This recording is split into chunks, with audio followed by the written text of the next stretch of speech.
Now let's talk about the marketplace. Personal development now to get us ready for the marketplace. Success is something you attract by becoming an attractive person. What would make you an attractive person in the marketplace? So you have the best chance to get the best job, to get the best pay, to have the best opportunity, work with the best people, be welcome at the best tables of learning and enterprise, to sit at the conference table of promise and future. How do you get there? Some things to remember. This first little part I call acceptable and unacceptable behavior. Now, part of our learning affects us in the marketplace. The skills we've developed affects us in the marketplace. You might have had to go to school to work in a certain segment of the marketplace. If you're going to be a doctor, you've got to go to the proper school. If you're going to be a lawyer, you've got to go to the proper school. But there's something else now that affects us all in the marketplace that I want to deal with here, and that's called behavior in the marketplace. Not just your skills, not just your learning, not just what you know, but how you behave. Key phrase, the things that make you obviously a good person, an acceptable person, or unacceptable. First of all of us must study our marketplace as to what might be acceptable or unacceptable. But let's cover some of the obvious, and that'll lead to the rest of the list. I've just got 3 or 4 here to cover, and then you can think about the rest and ponder those. Here's one thing to remember in the marketplace. You must be ultra-conservative in the marketplace. Ultra-conservative in your behavior, because this determines your future. This determines your paycheck. This determines the circles you can get into and the ones you can't get into. I've got some examples here, and you'll see where I'm going. Here's number 1, your language. The language you use in the marketplace has so much to do with your paycheck. Now, in some areas, that may not be totally true, where you could use bad language and tell dirty stories and cuss all day long, and it wouldn't make any difference. You know, if you're around people that cuss all day long and tell dirty stories, what difference does it make? Doesn't make any difference. But if you would like to exercise your skill and ability in another segment of the marketplace, here's one thing you might have to correct, or you might have to at least watch carefully, and that's your language in the marketplace. So jot this down. Be ultra-conservative in your language in the marketplace. Otherwise, you may destroy parts of the market that would gladly accept you and your product and your service if your language wasn't so unacceptable. Guy says, well, I'll tell dirty stories and cuss wherever I please, and I'm not saying that's wrong. I'm just saying it'll cost you. In some areas of business in the marketplace, it's going to cost you. Here's a guy that makes $100,000 a year, could make $250,000 easy. The other $150,000 disappears because of his bad language in the marketplace. He's unacceptable in some circles. They won't listen to his story, even though he has something good to share. So you see where I'm going here? Language in the marketplace. Here's what's the safest. Save your jokes for the bar or the pub. Don't put them on the marketplace. Or the inner circle, you know, where all the stories and stuff may be acceptable as you trade stories. But in the marketplace, you've got to be ultra-conservative. Shift gears if you have a problem. Shift gears, especially in the marketplace, and make sure that it isn't costing you a big share of your marketplace unduly. Because there's no use suffering an extra $100,000, $200,000 a year income simply because you're careless with your language in the marketplace. So of all the places not to be careless, it's in the marketplace concerning your language. So do you see where I'm going here? Okay.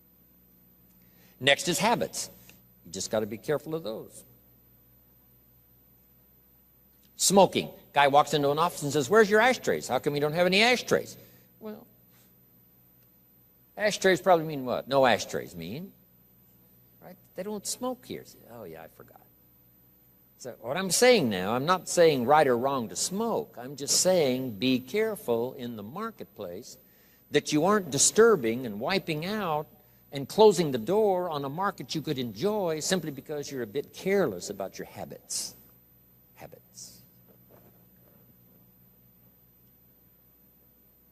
Now, I don't smoke, so I don't have this challenge for me, except a fine cigar after a unique meal. Some places around the world still know how to prepare a gentleman's cigar. It's kind of an interesting experience, mostly for show. As long as you know which end to dip in the brandy, right? But you see where I'm going here now on habits.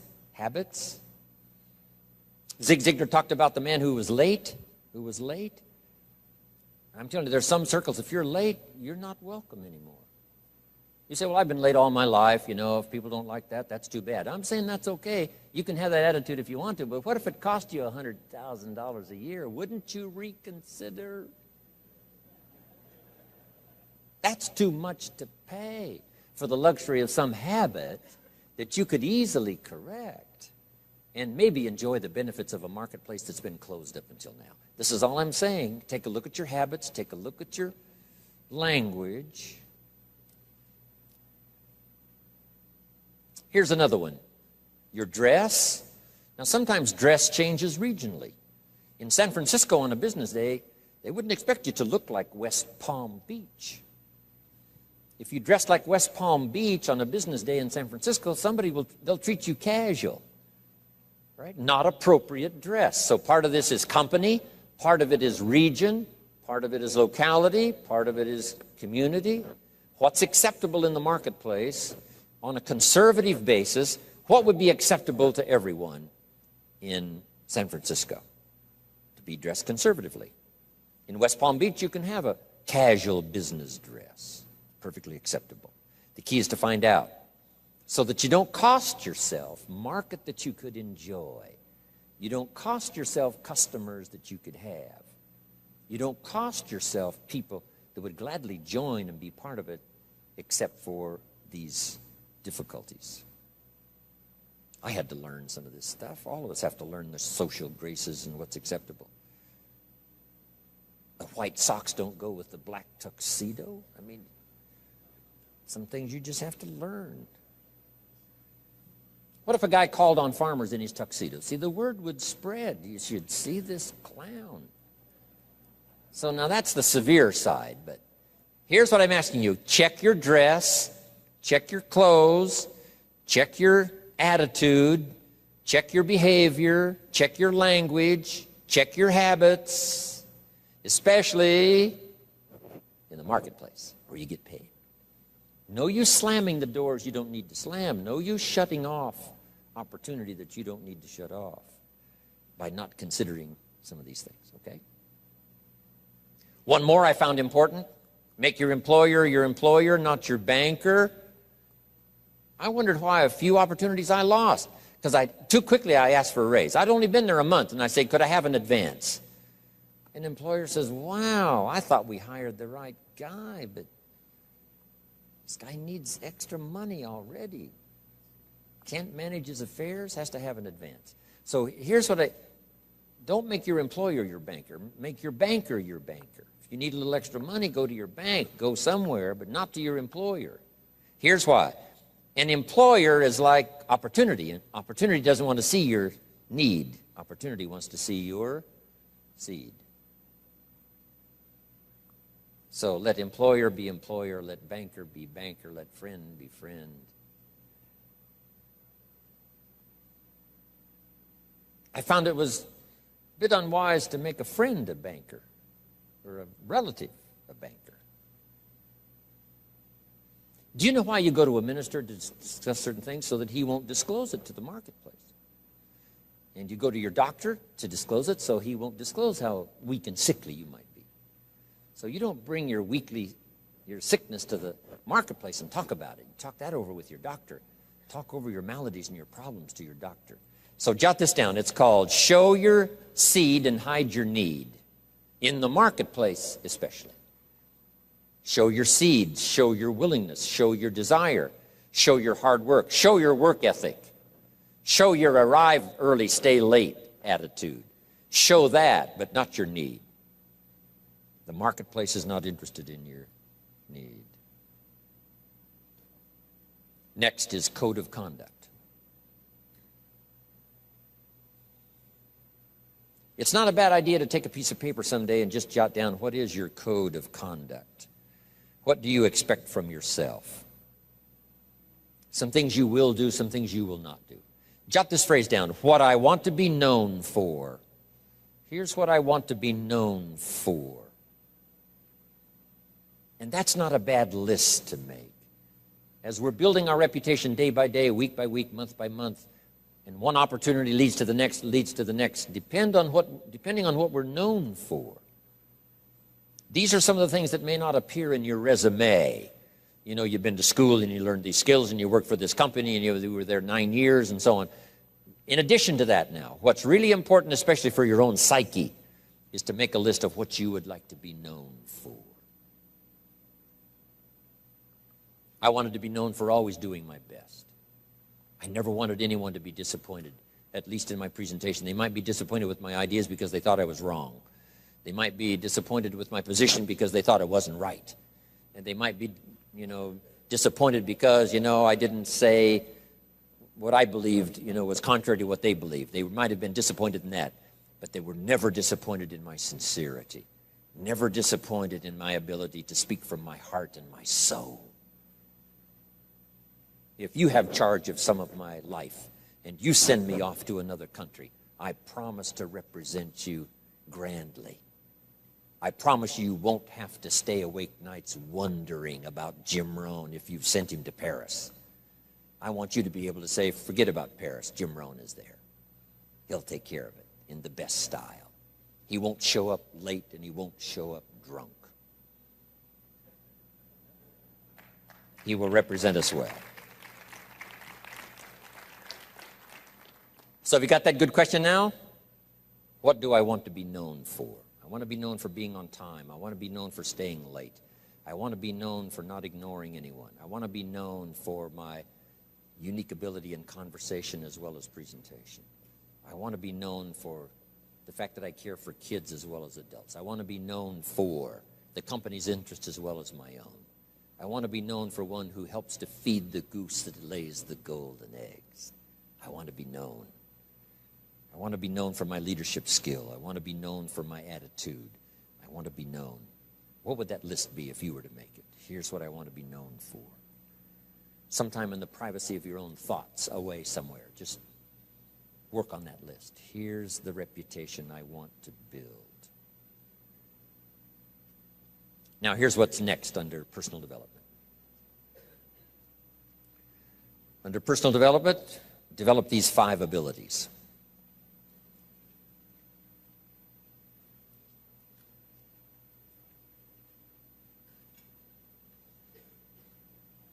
First of all is the ability to absorb. One of the big challenges for being here now, especially for 3 full days, some of you, it's going to be a challenge to try to get it all. But I'm asking you to do that. In another seminar I do, here's a little phrase I have. For the future, pay attention. See if you can't get everything. Every word possible, every idea possible. It's easy to let your mind wander, right, and not really concentrate and dig in and make these days extraordinarily valuable for you. Absorb the atmosphere. Absorb the drama of the occasion. Absorb the spirit of the occasion. Absorb the reasons for coming here and then the reasons for going back home and making a difference. Absorb the variety of voices you're going to hear this weekend.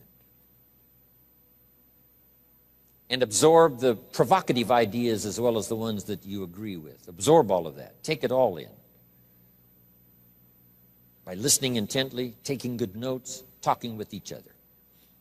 Here's one more. Absorb the drama of each other. You're going to have a chance to meet some excellent people here. Okay? Losers don't pay this kind of money to come to seminars. The reason why the price tag is substantial is because when you get here, you'll have an excellent chance of meeting some pretty good folks. Even if they borrowed the money to get here. At least they knew how to do that. Whatever it takes. So don't go away without meeting some people. Here's the next part. Listen to the testimonials. You may pick up some ideas from someone's testimonial that'll be just as valuable as what I share from this podium. And sometimes a word spoken in private from someone's unique testimonial is so powerful. It's just as powerful as all the words given by the presenter. So take that all home. Key, absorb the chance for a new beginning. I don't know where you are at the moment. This is sort of mid-year. First 6 months, getting ready now for the last 6 months. And as you pause mid-year to contemplate the past and think about the future, as you ponder for a while ideas that you've already heard, anticipating that you're going to hear some more, how could that create for you a new beginning? There's so many ways to create a new beginning if you just think about it. Or think about the automatic ways of creating a new beginning. Here's a pretty good list. At the beginning of the day, this is a brand new day. I love to get up early now. I used to stay up so late. I got up late. I used to say if the good Lord wanted you to see the sunrise, he'd have made it later in the morning. But now I don't do that anymore. I try to get to bed as early as I can. Sometimes it's not easy, especially when you travel and with jet lag and all the rest, around the world. But I try to get up now early in the morning. The unique thing about early in the morning, you haven't messed up the day yet. I mean, it's just there. It's ready, fresh. It's like being born again. A new day is like being born again. A chance for a new day, a new life. You've never lived this day before. Only in your mind developing plans, but you've never actually walked into this day before. Now you have a chance to watch the sun come up and then stride into this new day. Call yourself a new person, whatever that little trick you have to learn. This is a new day for me. This is a new life for me. Next, at the beginning of the week, that seventh day, I think, has more than one purpose, the seventh day. So just make the note, how to best use the seventh day. It says what? 6 days of labor, working miracles, turning thoughts and faith into reality. Then after 6 days of miracle working, turning ideas into reality, now it says, take the seventh day. And yes, the seventh day could be for spirituality. Yes, the seventh day is to contemplate God. Yes, the seventh day could be called for worship. Yes, the seventh day is to take some time off. Yes, the seventh day is to be with your family. Yes, the seventh day is change of pace. But here's a good idea for the seventh day. To go back over the last 6 and get ready for the next 6. You just pause that seventh day. Because I have another little piece on that in this list of 5. And maybe now mid-year, having come here for this weekend, mid-year, you can think of ways to gather up what's happened to you since the first of the year till now. The drama, the disappointments, the highs and the lows and the mixture and the stock market and whatever's happened to you, these 6 months, and say, I'm going to go home and create a new beginning. I'm not going to be the same again after this weekend. You can conclude that, and I promise you, the days can be so extraordinary, you won't be able to believe it. So absorb everything. Take it all in. Don't miss anything. The sound, the music, the sights, the atmosphere. My friend Bill Bailey has this extraordinary gift. He doesn't miss anything. Better for him to go to Acapulco, come back and tell you about it, than it is to go yourself. And the reason is, if he goes, he won't miss anything. He'll soak up every detail. Every person he met, the food and the aromas and the sights and the sounds and the colors and the people and the countryside. Then he has the gift of language. When he comes back home, he can tell it to you. When he talks, you can feel the water lapping on your feet. You can smell the aroma of the food. You can see the colors and the people. 2 gifts: to get it. Second gift, to share it. And put it in dynamic words, leaving out no detail. Because here's the key to remember. The drama is in the detail. Lady tells me I've lost 60 pounds. I said, well, is that it? Is that the end of the story? She said, oh, no. Oh, no. There's a lot more to the story than that. And I said, well, I appreciate the number, but give me the details. What was going on in your life before? She says, well, misery you can't believe. I know I missed 3 good jobs just because I had too many pounds. And I says, how do you feel now? And she starts to cry. Wow, that's what I want to hear. The details. The drama is in the details. Give me the numbers, yes, but what does this number mean? For some people, the number means everything, before and after. The number means so much drama you can't believe, before and after. Before the day and after the day. Give me the details. Absorb, take it in, don't miss anything.